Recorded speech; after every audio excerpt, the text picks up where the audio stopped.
So we overviewed the past pain and problems of the merchant. We asked them a million questions. We restated those questions, and now we found like what we think are going to be their hot buttons. So let's say it was cost, technology, and support. So what are we going to do about cost, technology, and support? Well, we're going to sell them the vacation, not the plane ride. So do you want to hear when you're going to Italy about how you have to pack your bag? You're going to have to take 2 weeks unpaid off of work. You're going to have to go through the airport. You're going to have to sit next to a smelly person on the airplane. They're going to be, tooting the whole time. And then by the time you get there, you have to go through the same process all over again, go through customs. No, no, no. That's never how a travel agent is going to sell you, right? They're going to sell you the vacation. It's going to be beautiful. You're going to hop on the plane. It's going to be first class. It's going to be amazing. You'll be there in no time. By the time you wake up, you'll be in beautiful, sunny Italy, right? It's like you're at the big hotel looking over the Amalfi Coast. It's going to be the time of your life. What sounds better to you? All right, so that's exactly what we have to do in any kind of sales. If we start doing what's called techno babble, it'll never work out. Oh yeah, because what happens is you say, "Oh yeah, well the POS does this and it does that and it has this feature and it has that feature." Well, all these people are hearing is that's a lot of work. Oh my god, I have to integrate Uber Eats, I have to do DoorDash, I have to do upload all my employees into the system, I have to do a menu, I have to do all these other things, all these integrations with QuickBooks, and oh my god, it sounds like a nightmare. It sounds like too much work. I'm out. Like, so you cannot sell that way. Sell the vacation. So, number one, with cost. How are we going to do that with cost? Number one, well, we're going to talk about reducing transaction fees. So we're going to actually have a memorized story when we go into that sales presentation, and we're going to spit out a story, and then we're going to create an analogy after that story, and it's going to look something like this. And I'm going to give you guys an example directly from the course here. So we worked with a retail store losing around $15,000 annually on transaction fees. After switching to our dual pricing, they took out those fees down to zero and increased their average customer spend. The owner was able to reinvest the saved money into marketing, and they saw their traffic grow by 20% in 6 months. So that is the power of dual pricing. It's like, plugging a leak in a boat, but you're not just saving the boat, you're preserving the fuel and the resources so you can go further. Oh, right. So we're kind of creating that little analogy. All right. Now, how about this? How about technology? What are we going to say with tech? It's going to be the Swiss Army knife here.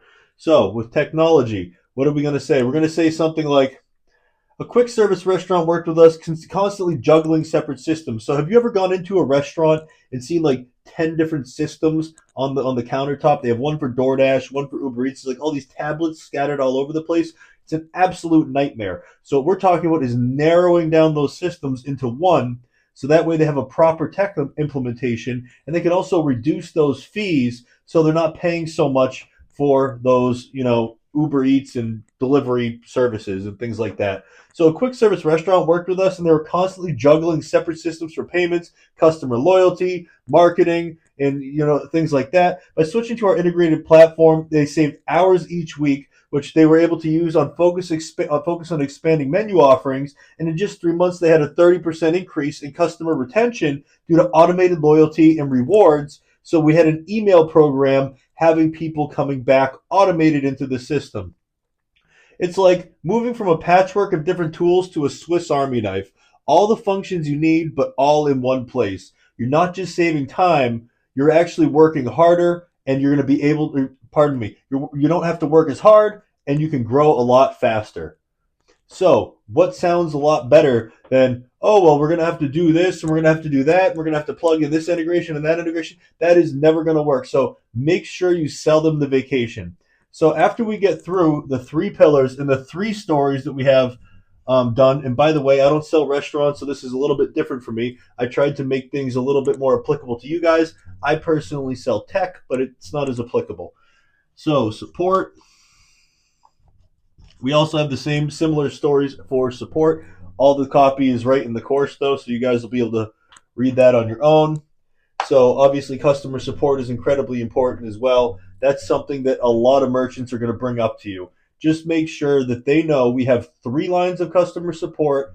It's 24 hours, and from pretty much 7 o'clock in the morning until 8 o'clock at night, those are non-emergency hours, meaning they can get us at any time in between those hours, whether it be myself, even if it's a big enough deal, right? If the deal's doing 200,000 plus a month, I'll pick up the phone. If not, one of our EVPs will pick up the phone. Your manager, whoever it might be, they'll pick up the phone, right? Even if you work for another company, they should be picking up the phone for you. If they don't have a couple lines of customer support, well, then your merchant's probably not going to be satisfied at some point, because outages do happen through cloud-based systems versus server-based systems. So if they're on a cloud-based system such as Clover, even Toast, for example, if they're on Toast, even though it's a facilitator and we can't sell it, they go down. They don't have 100% uptime. So it's only server-based systems that typically have that 100% uptime. So that being said, make sure your you have a script ready to go for support, tech, and cost, all three of each. Now, what happens is we need to start tying this into the close. So you're going to say something, by the end of this, they're going to say, that solution sounds great. And they're going to start giving you those buying signals, kind of like what we were talking about on the appointment. Hopefully, by the end of this presentation and by the end of you selling the vacation, they're going to be saying, oh, how much does the solution cost? How can I get started? Tell me a little bit more about the solution. Tell me about the technology of the solution. Okay, we're presenting Clover today. Okay, so we're going to say something like, well, we have Clover POS. Everything is done for you. All the integrations we talked about, everything. It's a complete white glove service. Let's get you started today. Sound fair enough? And we're going to go right into the close. As soon as they ask the buying questions, go directly into the close. Now is when you're most likely, 50% of the time, going to get an objection, and you go directly into those objection overcomes, which